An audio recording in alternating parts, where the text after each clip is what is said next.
Hello. Today we're going to be doing Genesis chapters 25, 26, and 27. 25 starts off with the death of Abraham. He's lived a long life. He gives a little bit of his life after Sarah's death. And then it launches pretty quickly into the descendants of Isaac and talks about Jacob and Esau, and ends that chapter with Jacob stealing or taking his brother's birthright for a bowl of porridge, as we all know. So anyway, it's an interesting chapter. It's a continuation of the idea of God is refining the promise to Abraham, and he continues to do it by contrasting sons. Remember, we started off with Cain and Abel. We started off with Adam and Eve and their sons Cain and Abel. There was a contrast.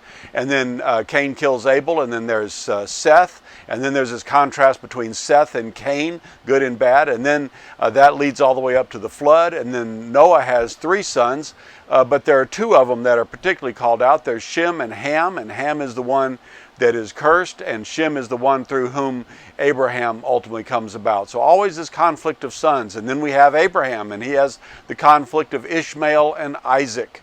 And then we get to Isaac, and he has two sons, Jacob and Esau. And there continues to be a conflict. There's always a good and a bad, a good and a bad, a good and a bad. We see this over and over and over again. So then we get to chapter 26, and it is interesting how history always repeats itself, because that's the story of Isaac and Abimelech. And if you remember, Abraham had the similar problem, and it's where he has decided that they're going to see Rachel. She's beautiful. They're going to kill him so they can have her. And so he says, Rachel, say you're my sister. And technically they're more like cousins, but they are definitely related. And so anyway, we see that those ideas continue on. And then we get down to chapter 27, and this is a very famous section. This is the section where it talks about how Jacob completes his stealing of Esau's birthright, and now he's going to steal the blessing from his father as Isaac is about to die. And so he goes through the trickery that Jacob and his mother Rachel performed. That ends up with making Esau so mad he wants to kill his brother. I said Rachel, I meant Rebecca.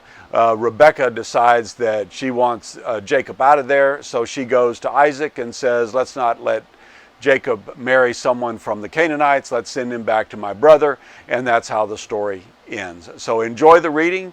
Again, these are passages that were very well known, and I hope you enjoy and look forward to talking to you again tomorrow. Take care.